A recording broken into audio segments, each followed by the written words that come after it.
सामने रखेंगे। तो मेगा एग्जिट पोल में आखिर किसकी बनने जा रही है सरकार, अब से थोड़ी देर बाद उसका पहला आंकड़ा सामने आएगा और वो सबसे पहले हम आपके सामने रखेंगे। मतदान पूरा हो चुका है, दूसरे फेज की पोलिंग भी पूरी हो चुकी है। 67% मतदान बिहार के अंदर हुआ है सेकंड फेज में, और फर्स्ट फेज में भी 62% से ऊपर मतदान रहा। इस बार बिहार में अच्छी खासी वोटिंग हुई है और इसीलिए राजनीतिक पार्टियां इसके अपने अपने मायने निकाल रही हैं। बहुत से मुद्दे बिहार चुनाव में विपक्ष ने उठाए, बहुत से मुद्दों का जिक्र, गुड गवर्नेंस का जिक्र बीजेपी ने किया, और उसी पर चर्चा के लिए पूरा पैनल हमारे साथ है। डॉक्टर कौशल कांत मिश्रा जी हैं बीजेपी प्रवक्ता, अशोक यादव जी सपा प्रवक्ता हमारे साथ जुड़े हुए हैं, सचिन रावत जी कांग्रेस के स्पोक्स पर्सन, नुरुल होदा जी वीआईपी पार्टी और प्रभात त्रिपाठी जी वरिष्ठ पत्रकार। अशोक यादव जी, आप ही के पास आते हुए, बिहार के चुनाव में एक तरफ गुड गवर्नेंस बैड गवर्नेंस इसका मुद्दा छाया रहा, एसआईआर को भी मुद्दा बनाया गया। कांग्रेस ने, राहुल गांधी ने इसको जोर शोर से उठाया, बीजेपी ने किस तरह उसको न्यूट्रलाइज किया, कुछ किरकिरी हुई, ऐसी भी स्थिति बनी। लेकिन अब जिस तरीके से एसआईआर देश के कई राज्यों में शुरू हो रहा है, यूपी भी उनमें से एक है। अखिलेश यादव ने भी 20 रैलियां एग्रेसिव रूप से बिहार के चुनावी मैदान में की हैं। आपको लग रहा है कि जिन मुद्दों का जिक्र विपक्ष ने किया है, खास तौर पर एसआईआर, क्या ये कोई मुद्दा रहा बिहार के चुनाव में?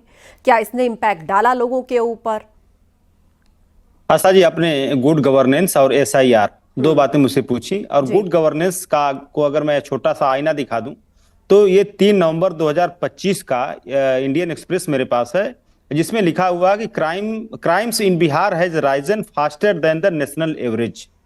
राष्ट्रीय जो दर है अपराध की, इससे ज्यादा अपराध जो है बिहार में बढ़ा है।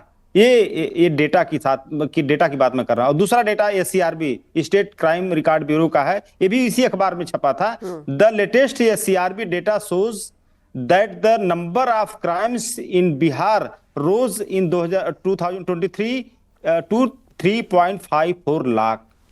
3.5 लाख जो अपराध 2023 में बिहार में हुए हैं। ये स्थिति बिहार की है, और भाजपा कहती है एक सुशासन बाबू, और भाजपा कहती है गुड गवर्नेंस। इस तरह का क्राइम अगर बिहार में हो रहा है, उसको कैसे गुड गवर्नेंस कहा जाता है, कैसे सुशासन कहा जाता है, ये चीजें समझ से परे हैं। दूसरी बात आप देखिए, दूसरा मुद्दा भाजपा का था, पिछड़ों, दलितों, आदिवासियों, अल्पसंख्यकों की बात करती थी। लेकिन आपको याद होगा जब जातीय सर्वे जब हुआ था बिहार में, तेजस्वी यादव और नीतीश कुमार जी की जब संयुक्त सरकार थी, उसमें जब 17 महीने की सरकार के दौरान जब जातीय सर्वे होता है, जातीय सर्वे को सरकार अगर चाहती कि पिछड़ों, दलितों को आरक्षण, जिसकी जितनी संख्या भारी उसकी इतनी हिस्सेदारी मिलती रहे, तो उसको, जैसे इसके पहले भी बहुत सारे जो स्टेट सरकारों द्वारा कानून बनाए गए थे आशा जी, उसको शेड्यूल 9 में डाला गया था ताकि उसकी कानूनी समीक्षा ना हो सके। तो सरकार अगर पिछड़ों दलितों के प्रति इतनी, मोदी सरकार अगर इतना उनके मन में प्यार उमड़ रहा था, तो शेड्यूल 9 में डाल दिए होते। ये आज जो उनका जो आरक्षण था, वो कास्ट सर्वे के आधार पर जिसकी जितनी संख्या भारी उसकी इतनी हिस्सेदारी मिल गया होता। लेकिन ये मामला कोर्ट में लटक गया। अब तीसरी बात आपने एसआईआर की किया।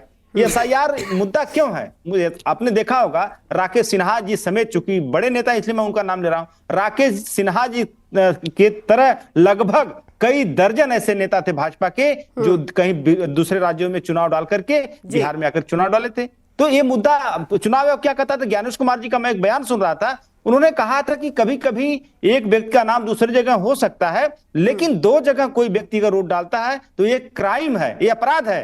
तो क्या वो चुनाव आयोग ने एसआईआर किया, बताया कि 5 लाख डुप्लीकेट वोटर थे बिहार में, उसको हमने हटा दिया। तो क्या उस 5 लाख वोटर्स में से, अशोक जी, कि हमारा वोटर हटा दिया, वो किस जाति का था, उनका धर्म भी बताया जाए, उनकी जाति भी बताया जाए, इसको लेकर राजनीति? बिल्कुल आस्था जी, यही बात मैं कहने जा रहा था कि जो 5 लाख वोटर्स, जो डुप्लीकेट वोटर्स चुनाव आयोग ने हटाया एसआईआर के माध्यम से, क्या उन 5 लाख वोटर में भाजपाई वोटर थे कि नहीं थे? सवाल तो उठता है ना। राकेश सिन्हा का नाम क्यों नहीं था उन 5 लाख में? और राकेश सिन्हा टाइप के दर्जनों नाम ऐसे थे जिन्होंने बाकायदे पे अपने सोशल मीडिया के हैंडल्स पे डाला था अपना वोट देते हुए। तो इस तरह की चीजें एसआईआर में सिर्फ और सिर्फ टारगेट करके मैं एक सेकंड के लिए बीजेपी वोटर्स को हटाया गया। महा एग्जिट पोल का एक इंपॉर्टेंट डेटा, पहला डेटा मेरे सामने आ गया है। पहले चरण में बीजेपी को 20 से 30 सीट, पहले चरण के लिए आए रुझान, ये महा एग्जिट पोल का रुझान है। पहले चरण के रुझान में एनडीए को बड़ी बढ़त, एनडीए को 60 से 70 सीट मिलने का अनुमान, एनडीए, महागठबंधन को 45 से 55 सीट का अनुमान। एग्जिट पोल में जेएसपी अन्य को 0 सीट। और पहले चरण में बीजेपी को 20 से 30 सीट, जेडीयू को 35 से 45 सीट मिलने का अनुमान है। और एचएएमएस एग्जिट पोल के पहले चरण के रुझान सामने आए हैं। पहले चरण के रुझानों में एनडीए को बड़ी बढ़त, 60 से 70 सीट मिलने का अनुमान, महागठबंधन को 45 से 55 सीट का अनुमान, जेएसपी अन्य को 0 सीट। ये इस वक्त की बड़ी खबर है जो हम आपको बता रहे हैं।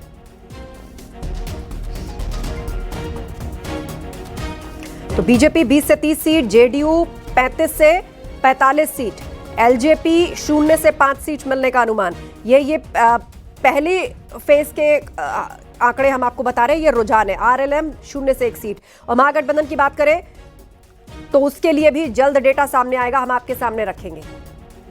तो ये आपके सामने है, एनडीए 60 से 70 सीट, आरजेडी प्लस यानी जो विपक्षी महागठबंधन है 45 से 55 सीट, जेएसपी 0, अदर्स 0। तो एनडीए को बढ़त, ये फर्स्ट फेज का डेटा हम आपको दिखा रहे हैं।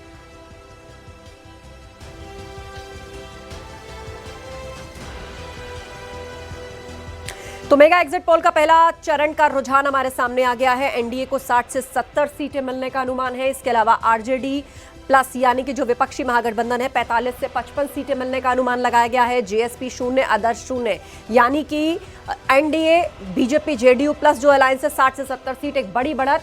फर्स्ट फेज की यहां पर बात हो रही है, उसका रुझान महागठबंधन विपक्षी 45 से 55 सीट का अनुमान। तो पहले चरण का ये रुझान है न्यूज 18 का मेगा एग्जिट पोल, यानी एनडीए को बड़ी बढ़त।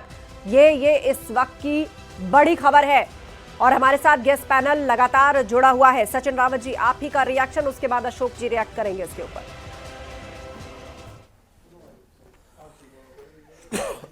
देखिए आस्था जी, जो एग्जिट पोल है, हम लोगों को तो अभी, मुझे तो पूरा यकीन भी है कि एग्जिट पोल जो होता है वो एग्जिट पोल नहीं होता है। और चैनल्स जो हैं अब इसको किस तरह से इसको कराते हैं, उसके बाद जो है वो प्रेजेंट करते हैं, क्योंकि जिस तरह से आंकड़े, अभी पहले चरण की बात आप कह रही हैं, आपने एनडीए को बहुमत दे दिया। अभी देखिएगा सेकंड चरण में अभी एनडीए की सरकार 14 नवंबर तक बन जाएगी और मुख्यमंत्री तो इनके यहाँ दूल्हा घोषित नहीं है, बारात पूरी हो गई। अब मुख्यमंत्री किसको बनाएंगे ये लोग भी, अभी ये लोग बेहतर बता पाएंगे, कौशल जी बेहतर बता बहुत तरह की चर्चाएं हैं। मुझे लगता है कि और विपक्ष बार बार कह रहे हैं कि दूल्हे का चेहरा तो दिखा दिया है, लेकिन आप देखिएगा माला नहीं पड़ेगी। मैं तो ठीक है, कौशल कांत जी इस पर रिएक्शन। मैं तो यही कहना चाहता हूं कि जब 7 सेकंड में ये लोग मैनिफेस्टो जारी कर देते हैं, उसके बाद अच्छा चलिए, इसकी ये जो जिक्र किया ना आपने बारात का, इस पर जवाब बताते हैं कि बिहार में हम लोग की सरकार ठीक सचिन, मैं लौटूंगी। बोले कौशल कांत जी। आस्था जी, अपने दोनों साथियों से फिर मैं पूछना चाहूंगा, इलेक्शन ठीक हुआ कि नहीं हुआ? भरोसा है? पहले ये बता दें, क्योंकि बाद में ये नहीं कहेंगे कि आप लोगों पे तो कोई भरोसा नहीं है। नहीं, इलेक्शन कमीशन भरोसा है पे तो कुछ भी भरोसा नहीं है। कमीशन जब वो लोग इलेक्शन कमीशन में, थोड़ी देर पहले तो आप सब लोग कह रहे थे 65% मतदान मतलब महागठबंधन की सरकार बन रही है, घोषित रूप से आप सभी कह रहे थे।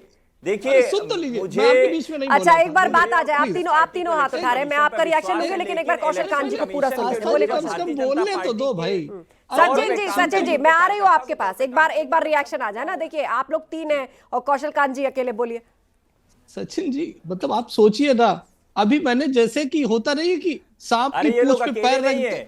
इनके साथ में अभी तो प्रभात जी भी हैं इनके साथ में। अभी प्रभात जी तो वरिष्ठ पत्रकार है, तो इनके साथ हम लोग नहीं, अरे वो इनके साथ में ही है। अरे तो जनता का फैसला, बिहार में कौन किसके साथ है, कहाँ है, कौन किसके साथ है, नहीं है, ये तो जनता का फैसला है। तरीके का भाई एक्सेप्ट कीजिए कि आपका संगठन नहीं है। मुझे लगता है कि आपको शायद पूरी 242 दिखाई नहीं दे रहा है, संगठन नहीं दिखाई दे रहा है, पार्टी नहीं दिखाई दे रही है। लेकिन शुरुआती दौर काफी अच्छा कांग्रेस की तरफ से भारतीय जनता पार्टी। पत्रकारों में आस्था जी, वो पुरानी आदत है कांग्रेस पार्टी की। इस लाइन के बीच में समाजवादी पार्टी भी चली थी, लेकिन अब आजकल थोड़ा कम है, लेकिन कांग्रेस यथास्थिति। कम से कम बोलने तो दो भाई, बोलने तो दो। अभी आपने रुझान दिखाए हैं, एग्जिट पोल दिखाए हैं, तो एक न्यूट्रल आदमी को बीजेपी के साथ दिखा दिया। 14 तारीख को आप देखिएगा, ईवीएम भी हमारे साथ होगी, इलेक्शन कमीशन भी हमारे साथ होगा, ईडी सीबीआई सब हमारे साथ हो जाएंगे और पूरा इलेक्शन फ्रॉड हो जाएगा। समस्या यहां पे ये आती है, मैं इसीलिए बार बार इस चीज को हिट कर रहा हूं कि ये जो दोनों कम से कम तीनों प्रवक्ता जो बैठे हुए हैं, जब 14 तारीख को अगर हम फिर साथ बैठे तो वो उस दिन ये ना कहें कि इलेक्शन रिग्ड था, ईवीएम हैक हो गई थी, इलेक्शन कमीशन बायस था, लोगों को वोट डाले नहीं, ये जरूर ले लीजिए। दूसरी अब रिएक्शन विपक्षी पार्टियों से भी कौशल जी, ठीक है, अशोक यादव जी, इनको जवाब तक देखिए, पहले फेज में जो रुझान आया है हमारे एग्जिट पोल का, उसमें एनडीए को बढ़त। नहीं देखिए, आप चूंकि आपका सर्वे है, आपके चैनल का सर्वे है, तो मैं आपके चैनल के सर्वे पे, आपके चैनल के ऊपर सवाल नहीं खड़ा करूंगा। लेकिन जो हम लोगों का जो इंटरनल सर्वे है, जो एग्जैक्ट सर्वे हम लोगों ने जमीनों पे किया, जो मतदाताओं के बीच जाकर के किया, वो सर्वे इससे बहुत डिफरेंट है। और उस सर्वे का पता, इलेक्शन ठीक हुआ है ना, इलेक्शन ठीक हुआ है ना, मैं इलेक्शन पर तो नहीं है कोई, इसी बात 2 दिन का और इंतजार करिए, 2 दिन नहीं, बता तो दीजिए। मुझे पता है आप सनद चाह रहे हैं इसी समय ना, बता तो दे। अभी तो ठीक है, बात सुन लीजिए। आज तारीख, अरे सुनिए, आज 11 तारीख तो बता दें। ठीक है, एक बार बात सुन लेते हैं। इलेक्शन कमीशन का आलम आपको देखना है। ललन सिंह को जाके देखिए बिहार में, अनंत मोकामा में, ललन सिंह को याद कर लीजिए कौशल जी, और वो कैबिनेट मंत्री मोदी सरकार में, और जाके क्या दिक्कत है, मत देना। दूसरा मैं बता रहा हूं एग्जाम्पल, दूसरा, अरे सुनिए, दूसरा मामला एसआईआर को लेकर जो अभी आस्था जी मैंने कहा कि 5 लाख वो डुप्लीकेट वोटर के नाम हटाए गए, भाजपाइयों को नहीं हटाया गया, ये मैं झूठ बोल रहा हूं। मैंने एग्जाम्पल दिया आपको। तीसरी बात पे मैं आ रहा हूं